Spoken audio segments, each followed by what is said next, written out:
An outsider traveling a long distance, that is a foreigner or a merchant who does business, while moving from place to place, passes by a certain tribe living far away. It's almost impossible for a hotel or a guest house to exist in a place like that. So if such a guest requests to stay overnight, the owner of the private house readily agrees.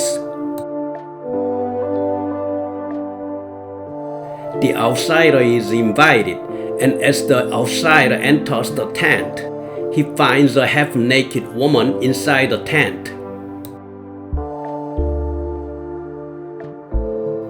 The visitor is startled and dumbfounded, goes to the male owner and asks what's going on. This man said to the outsider that the lady inside is his wife, but not to be shy and have a good time and relax for the night.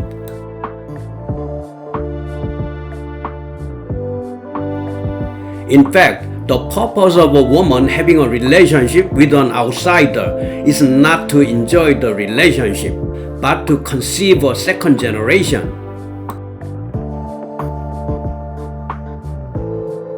It is a behavior that would barely exist even in the animal world, and if you think about it by current standards, a husband stepping up and preparing a bed for his wife with an outsider he doesn't know is a truly bizarre custom.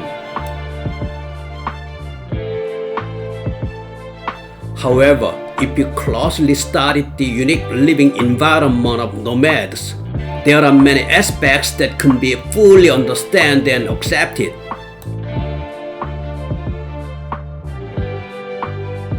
Nomads have the fateful limitation of having to live only in grasslands.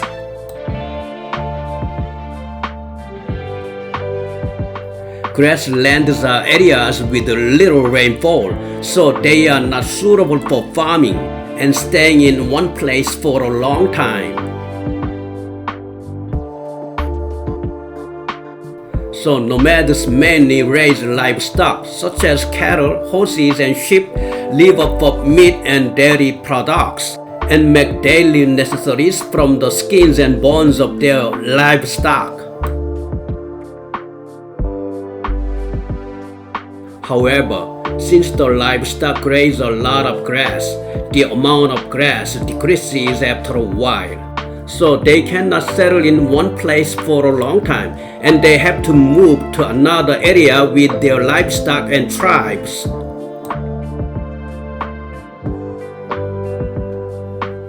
So nomads are destined to live by moving regularly in search of new pastures. Since they cannot settle in one place for a long time, there is no need to build a strong house.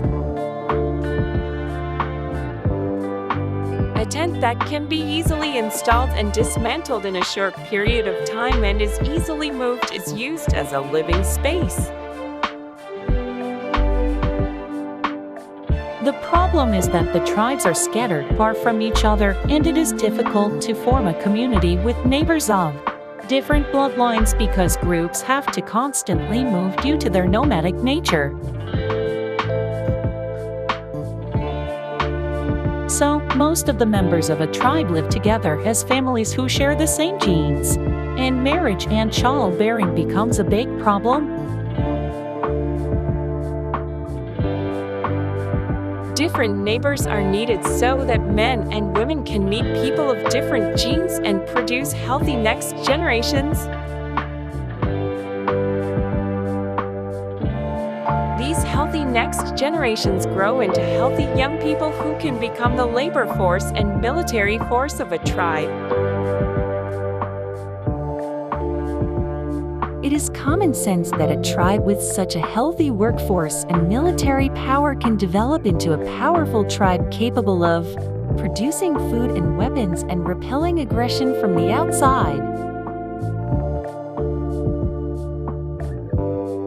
However, since groups live only in remote places, there are not many opportunities to meet neighboring tribes with different genes, and having to marry with families of the same bloodline becomes a major genetic problem.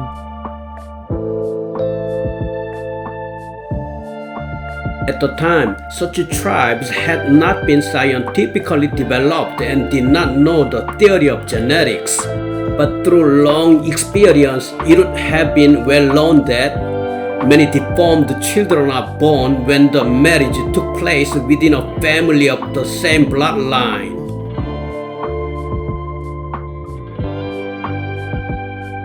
Among the tribes that live far away in remote places, when they reach marriageable age, they have to choose between marrying a member of their family or marrying into one of the tribes outside of their lineage.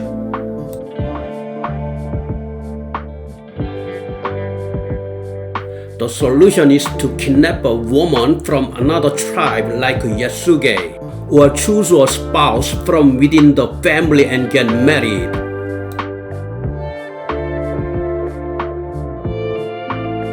So when an outsider visits from afar, the husband arranges a place for him to have a relationship with his wife, even if he doesn't like it.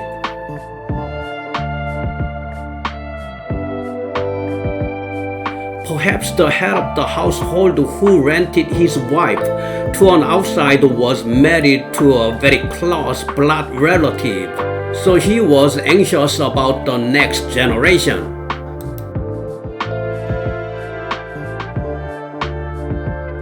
This reason explains why he tried to have healthy children and keep the tribe healthy by arranging for an outsider with different lineage to sleep with his wife.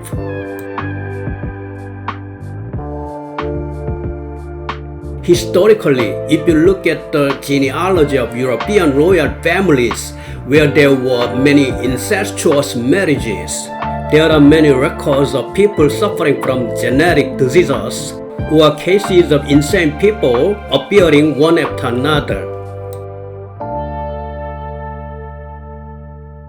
Examples include the protruding chin of the Habsburg family and the unknown mental illness of the Wittelsbach family, the most famous in this area.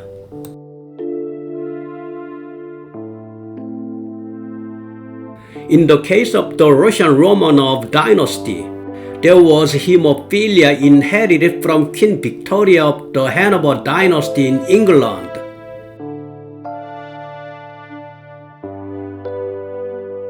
Queen Victoria's only granddaughter, Empress Alexandra Fyodorovna of Russia, gave birth to Crown Prince Alexei Nikolaevich Romanov, who inherited hemophilia from his mother.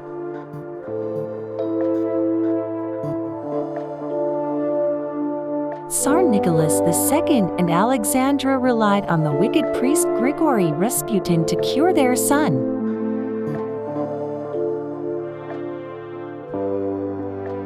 However, this problem was caused by the custom of marrying only royal family members rather than incestuous marriage.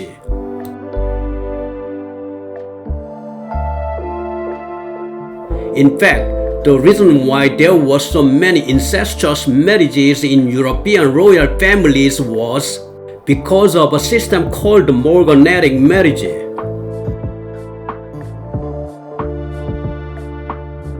Morganatic marriage refers to a marriage between people of different family ranks in the aristocracy.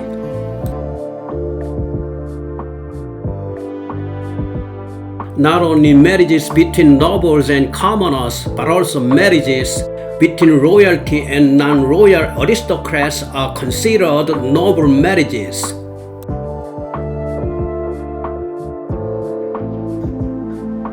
Children of married couples do not inherit the title and privileges of the higher-ranking parent.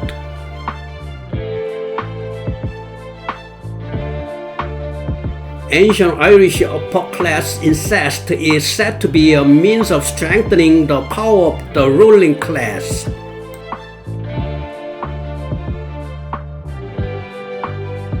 In ancient Sparta, which was notorious for eugenics, intermarriage was prevalent in the name of keeping bloodline pure.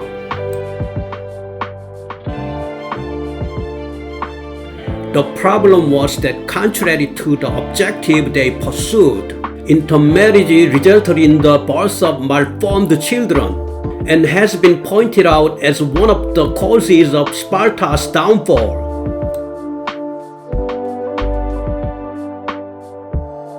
The harm of such incestuous marriages seems to be one of the reasons why low birth rate became a serious issue in the late period of ancient Sparta.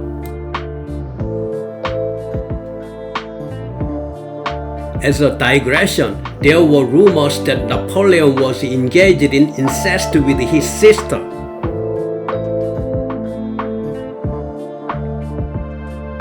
The only one in Napoleon's family, which was a family that was not so harmonious, who had strong relationship with Napoleon, was his sister.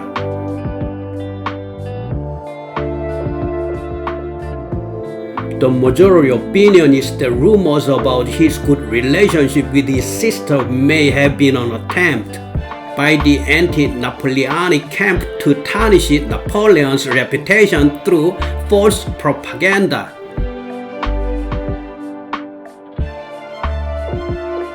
Since ancient Egypt was a matriarchal society, it was customary for pharaohs to marry their sisters or half-sisters to establish a line of succession.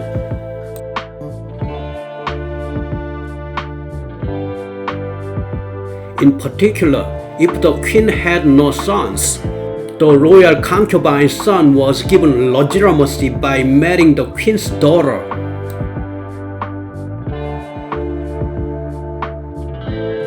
If people marry like this, it is incestuous because it is a marriage with the daughter of the same royal lineage as the daughter of the king's lineage, so if the second generation is born, the probability of having a genetic disease is very high.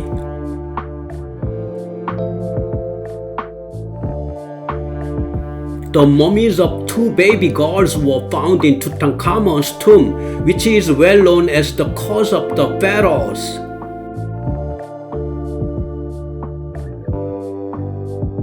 As a result of examining the DNA of these and Tutankhamun's Egyptian royal family revealed that these babies were the children of Tutankhamun and his stepsister and queen Ankhesenamun.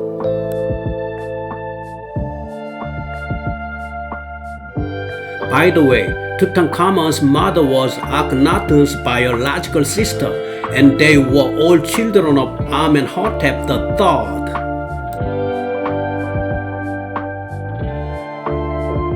Tutankhamun's father and mother were brothers and sisters of the same blood.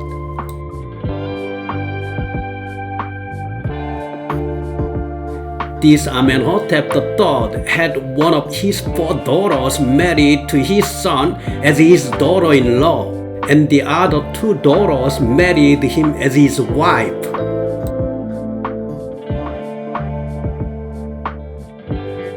Even in Egyptian mythology, Osiris and Isis are brother and sister, but at the same time they are married. So it can be seen that incestuous marriage between brother and sister was prevalent in ancient Egypt. In addition to this, there were many cases of incestuous marriages in the Greek dynasty, the Ptolemaic dynasty. Even Cleopatra married her younger brother while jointly ascending the throne, according to her father's will. However, her two subsequent marriages were, of course, normal marriages. It is said that incestuous marriages spread to the private sector afterwards until the 3rd century AD. According to a recent survey of Egyptian family registers recorded at the time, there were quite a lot of marriages between siblings.